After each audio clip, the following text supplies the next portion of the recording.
Hey, this is Matt once again. Welcome back to another video. This is another paid request, this time for Alex. Thank you so much for that. And for those interested in requesting pretty much any type of videos, it could be a review, a re-review, a topic, reaction, a commentary, a randomness, out of the blueness, me trying out a video game, just pretty much, if anything, feel free to send a paid request to either directly to my PayPal or join my Patreon. Both links are down below in the info box, pretty much under each of these videos. And this time it is, I believe, Alex's favorite film he wanted me to look at and review. A Clockwork Orange from 1971. Very polarizing movie starring Malcolm McDowell, who would be Dr. Loomis in those Rob Zombie Halloween films. He stars as Alex, funny enough, and then he's with his buddies Pete, Georgie, and Dim. Takes place in the future, and it's directed by Stanley Kubrick. And the long story short is the four of them like to do violent acts of crime, a bit of rape here, thievery here, beat random homeless people, and they have these violent tendencies and they enjoy it. One day they do another crime, and because of his behavior to his other buddies smack him in the face and leave him there to get arrested. And then a good chunk of the second act is him being forcibly rehabilitated with what they call aversion therapy, the psychological treatment to kind of force people to be good. And that gets to the question, is it worth it if the goodness is fake, or do we have to stand up for free will even if it's for a monster? And that's the whole conversation piece to this. And then in the third act is he's released healed, as that if he thinks about sex he gets sick, if he thinks about violence he gets sick. But then he is now the victim, where the homeless people who he beat up beat him up, and his friends are now cops and they beat him up, and he's used as a, how put it, he's used as a pawn between people against the government, and we'll use you to force our agenda. Now, I know this is based on a novel, and I think from what I understand in the novel, there's another piece of the novel that I guess did not get released in some places, where the movie ends, there's another act where Alex is very much more in the future, and he's still trying to be the old Alex, but he actually isn't really much into it, and maybe, just maybe, in his free will, he actually doesn't want to do this anymore. But either Stanley Kubrick didn't see that soon enough, or he didn't want to do it. Now here's the thing with Stanley Kubrick. I enjoy him as a director, and I do think this is a good looking movie. The style is on point from the beginning, with the weird color scheme of just bold colors, the use of Beethoven music, which is the fan of Malcolm McDowell's character. The way the director has the psycho shot. I don't mean psycho as in Alfred Hitchcock, but anytime, you notice in Kubrick movies, anytime he has a psycho, it's someone that does this. Head down, eyes up. Which is effective. Just if I do this,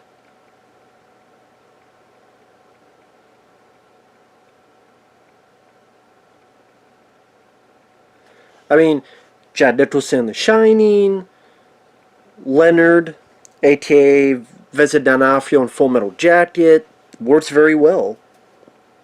Now, the four favorite of mine with Kubrick is The Shining is my favorite, Full Metal Jacket, which is one of my favorite war films, 2001: A Space Odyssey, which I really do love, and Dr. Strangelove, which I find fairly funny.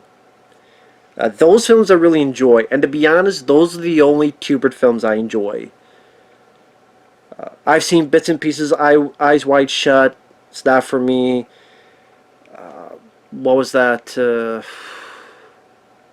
I reviewed it and people were mad that I didn't like it. But I forgot what it was. I sincerely did. This one I've never really been big on.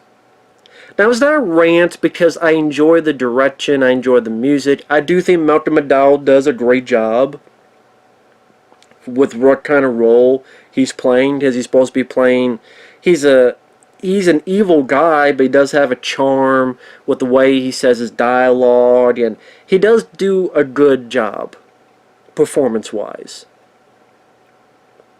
And he is a good actor, just doesn't always pick the best projects like Rob Zombie's Halloween films, but some of the dialogue I don't mind. You sharpen you up and make you ready for a bit of the ultra-violence. And you have some interesting set design, like the whole human furniture where you have these lady mannequins and the way they're positioned. Like there's a bit where they go into this interesting looking set and they get a mug and there's like a mannequin with nipples, and you hit a thing, it pours milk into the mug.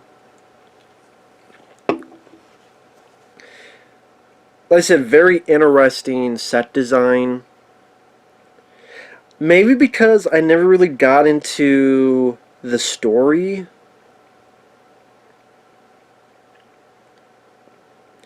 I think that's the...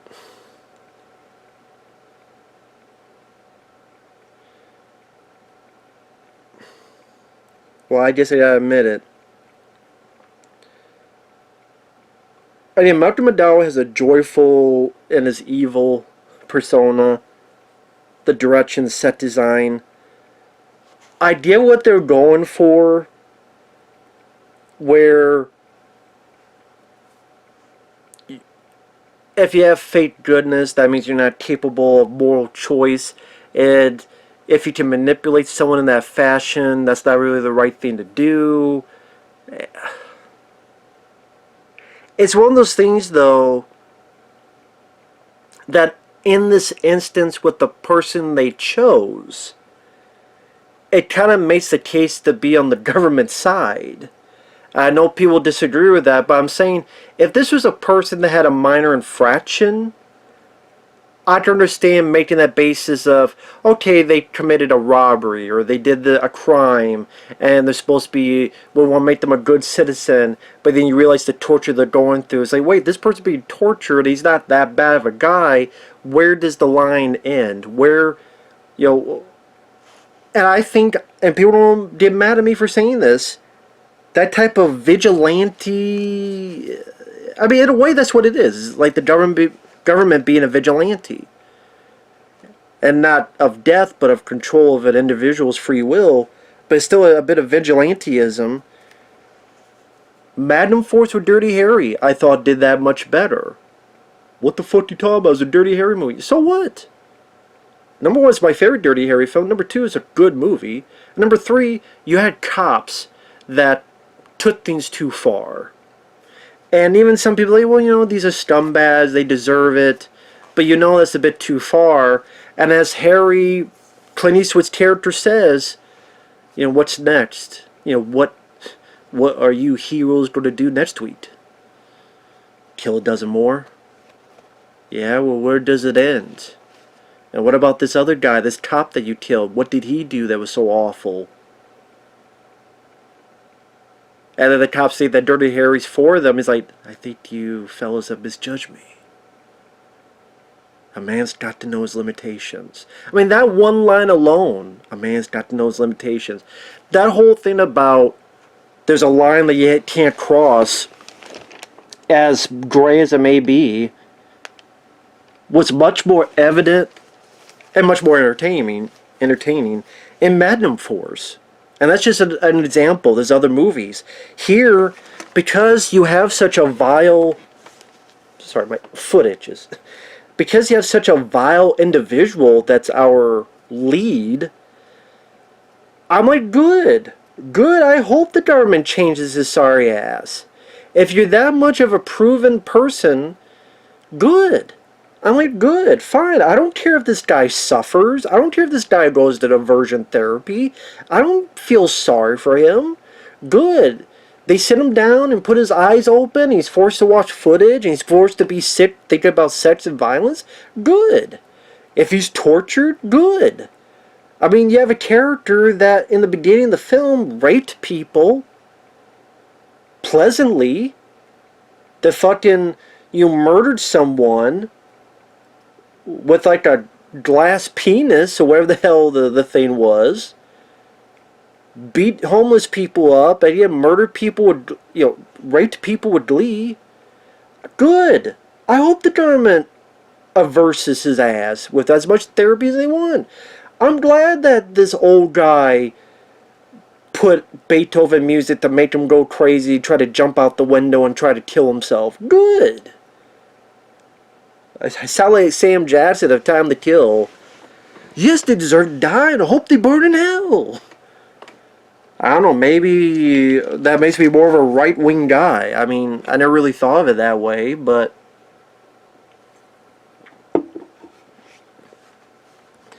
And that's the thing, is that I never really felt the other opposition. I never felt the other side of that coin. Where I never felt that the aversion therapy is so awful because of the person we picked, the character we're with. So they spend so much time making him such an awful individual with the way he treats his own friends, with the way he treats other people, with the way he, again, assaults people sexually, that he goes through psychological treatment. Good. I'm glad the homeless people beat him up. I'm glad his buddies almost drown him and beat him up and leave him. I'm glad that when he's beaten up, he's taken this old guy's place, and you find out that the old guy, it was his wife who was sexually assaulted in front of him. And then he turns on the Beethoven and makes Malcolm McDowell go crazy and jump out the window. I'd be like, go out there, stomp his head in, and make sure, the job is finished. If some guy did that to my girlfriend or wife, I want the same thing. Hate to be the bearer of bad news. And that's where the movie and the story kind of left me, and especially at the very end, he didn't learn anything. And you just say that's more realistic, and I understand that, because the government makes a deal, hey, it's out that the public has this decline, but at the same time, we don't get a lot of scenes, really of any, of why the public is so against this. Again, like, the public, that this guy had so much horrible crimes. There would be a section of an audience, there'd be a section of people that go, fuck it, he deserves it. In fact, give him the chair. There would be a segment of a population, a segment of people that would be like, I'm glad he jumped out the window, I'm just glad I'm just sad he's not breathing. Actually, I fucked that up. I'm glad he jumped out the window, I'm just sad that he's still breathing. That's what I meant to say, but I fucked up. I'm going to keep it in there because I fuck up all the time. So yeah, I was trying to say, there's going to be a section that are glad he jumped out the window, they're just fucking mad and sad that the motherfucker is still breathing. They're like, stop wasting my air on planet Earth. Stop wasting my air supply. So that gets to the thing where, because of that part of the story, and you get to the point where you don't see the other opposition of people that's like, no, fuck that, the government's right. You don't really get a lot of that in that section of the movie. It's like, we gotta wrap things up. Just like, to me, the movie does not make any type of a good case that the aversion therapy is bad. It honestly makes it seem like that was the right way to go, because this guy did what he deserves. His just desserts. The mistake was that he survived his jump. Because in the government, they get all this bad press, and like they try to save their own ass, and hey, work with us, we'll give you a job. And Malcolm McDowell was like, okay. And now, as he puts it, I was cheered all right. And while the public are loving him and taking pictures, he is imagining more violence and sexual violence, and he'll do it again. And that's, again, the more real ending. I get that. Again, as a story, you know what did that better? Taxi Driver. Taxi Driver did this better. I would say that. Taxi Driver. Because Travis Bickle does bad things. He does. He's ready to kill the senator or a politician. And I'm still trying to remember 100% why he wanted to do it. But at the same time, there's still a bit of him that you kind of like and you kind of feel sorry for and you kind of understand. But at the same time, there's a guy that's just going too far. And then he goes in and he does this stuff, but he's looked at to be a hero. Just like this guy's looked at to be a hero. And then you get this sinking feeling that this may start again. And that's more of a sad sickening feeling because you know that he's not a 100% bona fide evil guy. He's just very, very off the grid.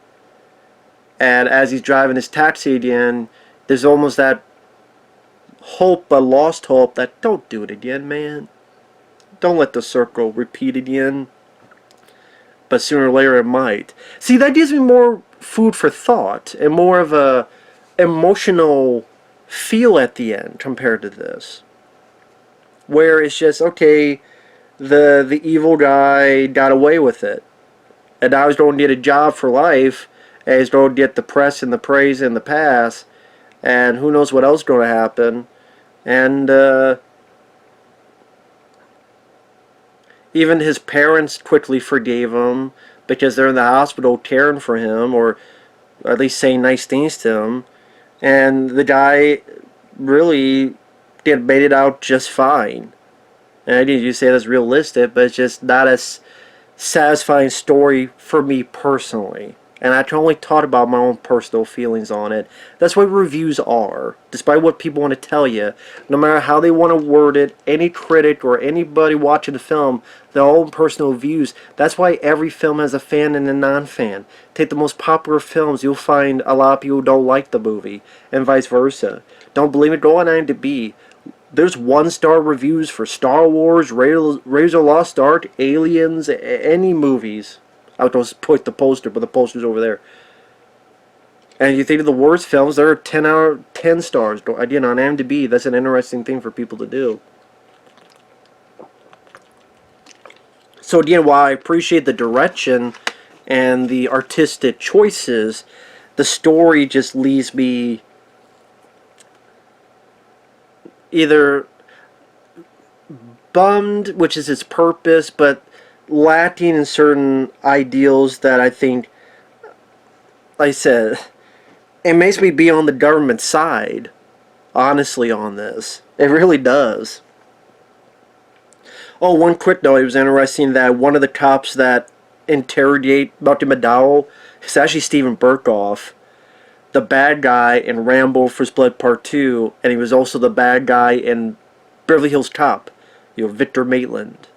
That's Steven Berkoff, and he's one of the, he has a small role as one of the cops again interrogating Dr. McDowell after he gets arrested for accidentally killing, I don't even want to call, killing the lady.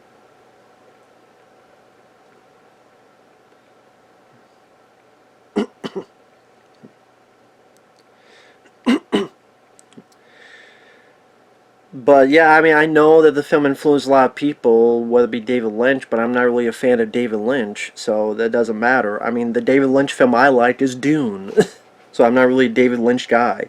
Well, I say, when it comes to Stanley Kubrick, I prefer The Shining, Full Metal Jacket, 2001, and Doctor Strangelove. I'll say again, I don't hate the film. It's interesting to look at visually. Like I said, the music, the classical music is nicely done. It's got some good bits of camera work,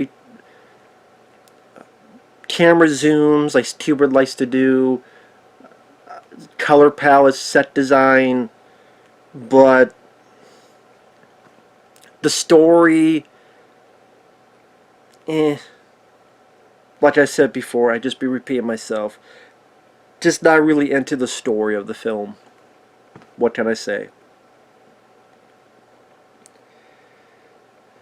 I would rather rewatch Magnum Force.